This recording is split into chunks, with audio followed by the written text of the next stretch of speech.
P. പത്മരാജൻ്റെ അവകാശങ്ങളുടെ പ്രശ്നം. P. Padmarajan ജീവിതകാലം 1945-1991.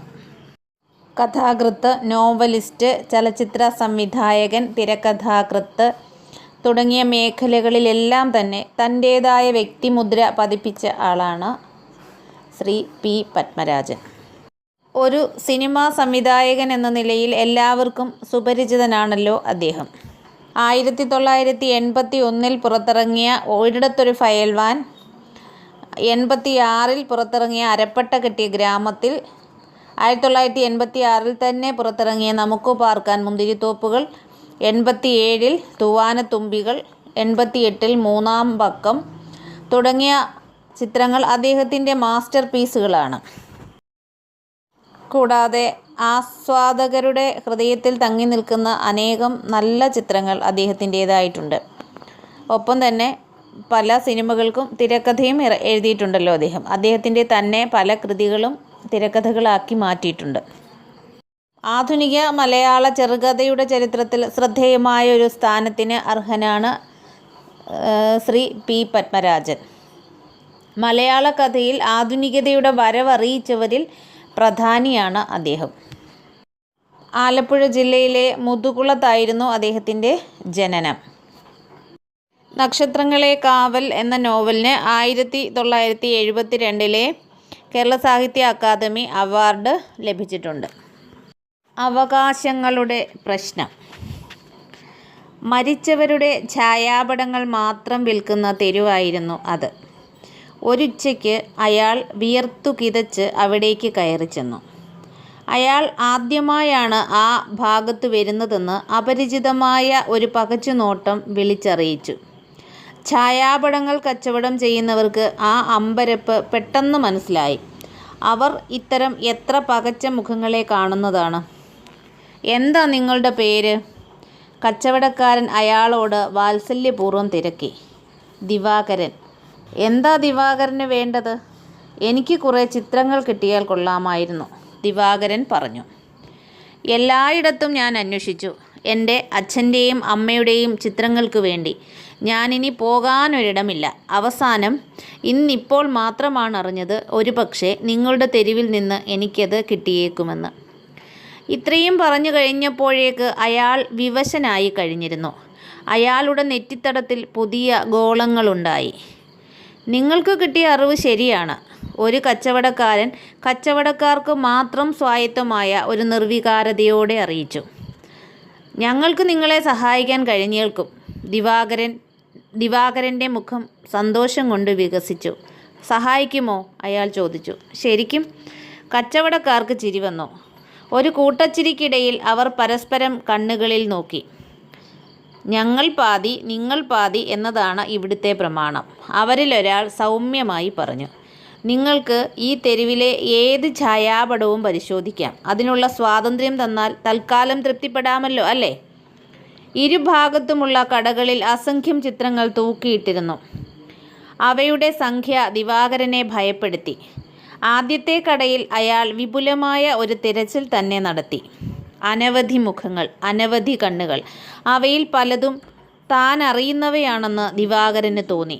ഓരോ ചിത്രവും മുന്നിലെത്തുമ്പോൾ അയാൾ വിചാരിച്ചു, ഇതാ എൻ്റെ അച്ഛൻ, ഇതാ എൻ്റെ അമ്മ. പക്ഷേ അയാൾക്കൊരിക്കലും ആവശ്യമുള്ള ചിത്രങ്ങൾ കിട്ടിയതേയില്ല. ആദ്യത്തെ കട വിട്ടിറങ്ങുമ്പോൾ അയാൾ കച്ചവടക്കാരനോട് ചോദിച്ചു, ഒരു കടയിൽ കണ്ടത് വേറൊരു കടയിൽ കാണുകയില്ലല്ലോ, അല്ലേ? അങ്ങനെ ഉറപ്പൊന്നുമില്ല, വികൃതമായ മന്ദഹാസത്തോടെ കടക്കാരൻ പറഞ്ഞു. കിട്ടുന്ന പടങ്ങൾ മുഴുവൻ ഞങ്ങൾ ശേഖരിച്ചു വയ്ക്കുന്നു. ഒരു പടം തന്നെ ചിലപ്പോൾ എല്ലാ കടകളിലും കണ്ടെന്നും വരും. ദിവാകരന് പരിഭ്രമം തോന്നി. രണ്ടാമത്തെ കടയിൽ നിന്ന് പരിശോധനയും കഴിഞ്ഞ് നിരാശനായി ഇറങ്ങുമ്പോൾ അവിടുത്തെ കച്ചവടക്കാരൻ അന്വേഷിച്ചു, ഏതെങ്കിലും കുറേ പടങ്ങൾ പോരെ? ഇന്നതു തന്നെ വേണമെന്ന് നിർബന്ധം പിടിക്കുന്നത് അത്ര ബുദ്ധിയാണോ? വെറുതെ സമയം പാഴാണ്. എനിക്ക് വേണ്ടപ്പെട്ടവരുടെ ചിത്രങ്ങളാണ് ഞാൻ തിരക്കുന്നത്. കണ്ടവൻ്റെ ഒന്നും പടം എനിക്ക് ആവശ്യമില്ല. ലേശം ക്ഷോഭിച്ച് ദിവാകരൻ മറുപടി പറഞ്ഞു. മൂന്നാമത്തെ കച്ചവടക്കാരൻ ചോദിച്ചു, വേണ്ടപ്പെട്ടവരുടെ ചിത്രങ്ങൾ കണ്ടാൽ തിരിച്ചറിയാൻ കഴിയുമെന്ന് എന്താ ഉറപ്പ്? എനിക്കറിയാം, ദിവാകരൻ പിറുപിറുത്തു. എങ്കിലും ആ ചോദ്യം അയാളെ ചെറുതായി കുഴക്കി. ഒരുപക്ഷെ പിന്നിട്ട അസംഖ്യം ഛായാപടങ്ങളിലൊന്ന് അച്ഛൻ്റേതായിരുന്നില്ല എന്നെങ്ങനെ പറയാൻ പറ്റും? പതിനായിരക്കണക്കിന് ചിത്രങ്ങൾ ഒറ്റ മധ്യാഹ്നം കൊണ്ട് താൻ പരിശോധിച്ചു കഴിഞ്ഞിരുന്നു. കണ്ട് കണ്ട് ഏതാണ്ട് എല്ലാ പടങ്ങളും ഒരേപോലെയാണെന്നു വരെ അയാൾക്ക് തോന്നിത്തുടങ്ങിയിരുന്നു. സന്ധ്യയായപ്പോൾ 16-ാമത്തെ കടയിൽ നിന്ന് വെറും കൈയുമായി ദിവാകരൻ ഇറങ്ങി. അയാൾക്ക് നന്നേ ക്ഷീണം തോന്നി. അതുവഴി കടന്നുപോയ ഒരു വഴിയാത്രക്കാരനെ വിളിച്ചു നിർത്തി അയാൾ ചോദിച്ചു, "ഈ തെരുവിൽ എത്ര കടകളുണ്ട്?" "എനിക്കറിയില്ല, ആരും കണക്കെടുത്തിട്ടില്ലെന്നു മാത്രം അറിയാം," അയാൾ പറഞ്ഞു. "ആയിരക്കണക്കിനുണ്ടാവണം." ദിവാകരൻ അമ്പരന്നുപോയി. ഇനി എത്രയെത്ര മുഖങ്ങളിലൂടെ കണ്ണോടിച്ചാലാണ് തനിക്ക് ആവശ്യമുള്ള ചിത്രങ്ങൾ ലഭിക്കാൻ പോകുന്നതെന്ന് അയാൾ അത്ഭുതപ്പെടുകയായിരുന്നു. എന്നിട്ടും അയാൾ ശ്രമം ഉപേക്ഷിച്ചില്ല. രാത്രിയായതോടെ തെരുവിൽ വിളക്കുകൾ തെളിഞ്ഞു. ഓരോ കച്ചവടക്കാരനും അവനവൻ്റെ കട കഴിയുന്നത്ര ഭാവനാപൂർണമായി വെളിച്ചം കൊണ്ട് നിറയ്ക്കാൻ ബന്ധപ്പെട്ടിട്ടുണ്ടെന്ന് ദിവാകരൻ ശ്രദ്ധിച്ചു. എന്നാൽ വീണ്ടും 2-3 കടകൾ കൂടി പിന്നിട്ട് കഴിഞ്ഞപ്പോഴാണ് ആ വെളിച്ചത്തിനു പിന്നിൽ ഒരു ചതിവുണ്ടെന്ന് മനസ്സിലായത്. ദീപാലങ്കാരങ്ങളുടെ സ്വഭാവം വ്യത്യസ്തമായിരുന്നെങ്കിലും ഛായാപടങ്ങൾ സൂക്ഷിക്കുന്ന മുറികളിലെ വെട്ടത്തിന് ഏതാണ്ട് ഒരേ സ്വഭാവമാണുള്ളതെന്ന് അയാൾക്ക് തോന്നി. ഒരേ തരം പ്രകാശം. ആ ധാരാളിത്തത്തിൽ മുഖങ്ങൾക്കും ഏകാന്തത വീണിരിക്കുന്നു. രാത്രി കനത്തു. ദിവാകരൻ പിൻവാങ്ങിയില്ല. പ്രകാശത്തിൻ്റെ കബളിപ്പിക്കലിനെ അതിജീവിച്ചും ആവശ്യമുള്ള ചിത്രങ്ങൾ തന്നെ കൈക്കലാക്കുമെന്ന് അയാൾ പ്രതിജ്ഞയെടുത്തു. ഒരു ഭയം മാത്രമാണ് അപ്പോഴും അയാളെ നിരുത്സാഹപ്പെടുത്തിയത്. ഛായാചിത്രങ്ങളുടെ സമുദ്രങ്ങൾ തന്നെ പിന്നിട്ടതുകൊണ്ട് തനിക്ക് ആവശ്യമുള്ള മുഖങ്ങൾ ഏതെന്ന് അയാൾ കുറേശ്ശെ മറന്നു തുടങ്ങിയിരുന്നു. അവസാനം കയറിയ കടയിൽ നിന്ന് "ഇതാ എൻ്റെ അച്ഛൻ" എന്ന് വിളിച്ചു പറഞ്ഞുകൊണ്ട് ഏതോ ഒരു വൃദ്ധൻ്റെ പടം വാരി വലിച്ചെടുക്കാൻ തുടങ്ങിയ സംഭവം അയാളുടെ ആത്മവിശ്വാസം ചെറുതായി ഉലച്ചിരുന്നു. പാതിരാവായി. ദിവാകരൻ നന്നേ തളർന്ന അവശനായി കഴിഞ്ഞിരുന്നു. "ഈ കടകൾ അടയ്ക്കാറില്ലേ?" ഒരു പുതിയ കടയിലേക്ക് കയറിക്കൊണ്ട് അയാൾ അന്വേഷിച്ചു. "ഇല്ലല്ലോ," കടക്കാരൻ പറഞ്ഞു. "ഞങ്ങൾക്കു രാത്രിയും പകലും എന്ന ഭേദമില്ല." ആ മറുപടി അയാളെ കൂടുതൽ തളർത്തി. ഒരിടവേള കിട്ടിയിരുന്നെങ്കിൽ എന്നയാൾക്ക് ആഗ്രഹം തോന്നി. പടങ്ങൾ നോക്കി നോക്കി കൺപോളകൾക്ക് കനം വെച്ചിരിക്കുന്നു. പുതിയ പടത്തിലേക്ക് മിഴിയൂന്നുമ്പോഴേക്ക് കണ്ണിൽ നിന്നു ചാടുന്ന അവസ്ഥ. "നിങ്ങളാകെ അവശനായിരിക്കുന്നു," ഒരു കടക്കാരൻ ദിവാകരൻ്റെ തോളിൽ തട്ടി പറഞ്ഞു. "വിശ്രമിക്കൂ, പുലർന്നിട്ടു തിരച്ചിൽ തുടരാം." "എനിക്ക് ക്ഷീണമൊന്നുമില്ല," ദിവാകരൻ ഉന്മേഷം നടിച്ചു. "ഞാൻ എൻ്റെ ബന്ധുക്കളുടെ ചിത്രങ്ങൾ തിരയട്ടെ." പുതിയൊരുത്സാഹത്തോടെ അയാൾ കടയ്ക്കുള്ളിലേക്ക് കയറിപ്പോയി. അസംഖ്യം ചിത്രങ്ങളുടെ നിരയ്ക്കു മുന്നിൽ എന്തു ചെയ്യണമെന്നറിയാതെ അവിടെയും ദിവാകരൻ പകച്ചു നിന്നു. തല കറങ്ങുന്നതുപോലെ അയാൾക്ക് തോന്നി. മുഖങ്ങളുടെ സാദൃശ്യം അയാളെ വിഷമിപ്പിച്ചു. "എനിക്ക് ഒരിക്കലും ആ ചിത്രങ്ങൾ കിട്ടാൻ പോകുന്നില്ല. കണ്ടാൽ പോലും അവയെ ഞാൻ തിരിച്ചറിയാൻ പോകുന്നില്ല," അയാൾ സ്വയം പിറുപിറുത്തു. "ഒരു സമുദ്രത്തിൽ നിന്ന്." അപ്പോഴേക്കും കടയ്ക്കുള്ളിലേക്ക് 2 കൊച്ചുകുട്ടികൾ കടന്നു വന്നു. 6ഉം 7ഉം വയസ്സായ 2 ആൺകുട്ടികൾ. അവരുടെ ചൊടിയുള്ള കാലടി ശബ്ദം ആ സമയത്ത് ദിവാകരനെ ഭയപ്പെടുത്തി. അയാൾ ഒരു മൂലയിലേക്ക് മാറി ഭിത്തിയിൽ ചാരി നിന്നു.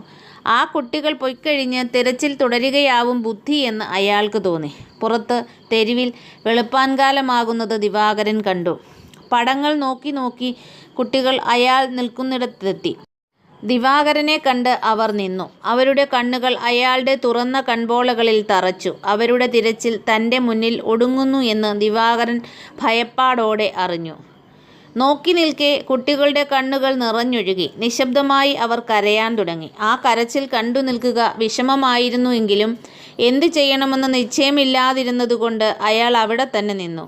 ഏറെ നേരത്തെ കരച്ചിലിനു ശേഷം അവർ കടക്കാരനെ അകത്തേക്ക് വിളിച്ചു. "ഇതാ, ഈ പടമാണ് ഞങ്ങൾ തിരഞ്ഞുകൊണ്ടിരുന്നത്," ഏങ്ങലടികൾക്കിടയിൽ അവർ പറഞ്ഞു.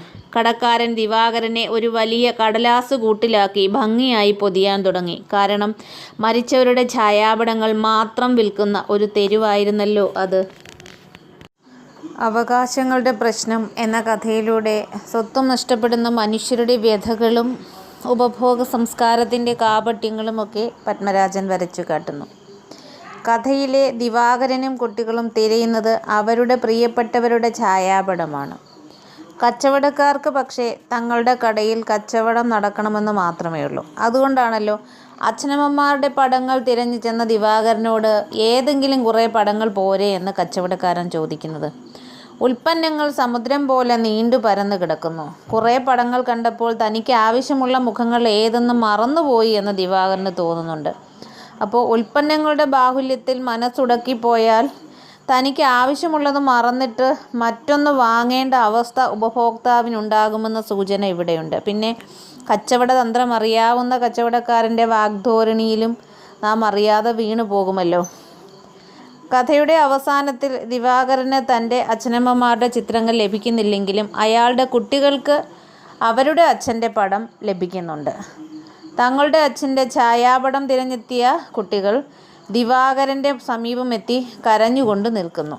പിന്നെ കടക്കാരനോട് തങ്ങൾ തിരഞ്ഞ ചിത്രം ഇതാണെന്ന് പറയുകയും ചെയ്തു. കടക്കാരൻ ദിവാകരനെ ഭംഗിയായി പൊതിയാൻ തുടങ്ങി. ഇവിടെ ഭ്രമാത്മകതയുടെ അംശം നമുക്ക് കണ്ടെത്താൻ കഴിയും. നമുക്ക് തന്നെ നാം അന്യമായി അപരിചിതമായി പോകുന്ന അവസ്ഥ. മാതാപിതാക്കളുടെ പടം അന്വേഷിച്ചിറങ്ങിയ ദിവാകരന് തന്നെ ഒരു പടമായി മാറേണ്ടി വരുന്ന അവസ്ഥ. ഈ കഥയിൽ കടകളിലെ പ്രകാശത്തിൽ ഒരു ചതി ഒളിഞ്ഞിരിപ്പുണ്ടെന്നാണ് കഥാകാരൻ പറയുന്നത്. വെളിച്ചം എല്ലാ ചിത്രങ്ങൾക്കും അവ്യക്തതയും ഒരേതരം ഛായയും നൽകുന്നുണ്ടല്ലോ. അതുകൊണ്ട് ദിവാകരന് ആ ഭ്രമാത്മകമായ വെളിച്ചത്തിൽ നിന്ന് ആവശ്യമായ ചിത്രം കണ്ടെത്താനാകാതെ പോകുന്നു. പക്ഷേ ഇന്നത്തെ തലമുറയ്ക്ക് ഈ നാഗരിക സംസ്കാരത്തിൻ്റെ ചൂഷണത്തെ അതിജീവിക്കാനുള്ള കരുത്തുണ്ടെന്ന സൂചനയും പത്മരാജൻ നമുക്ക് തരുന്നുണ്ട്.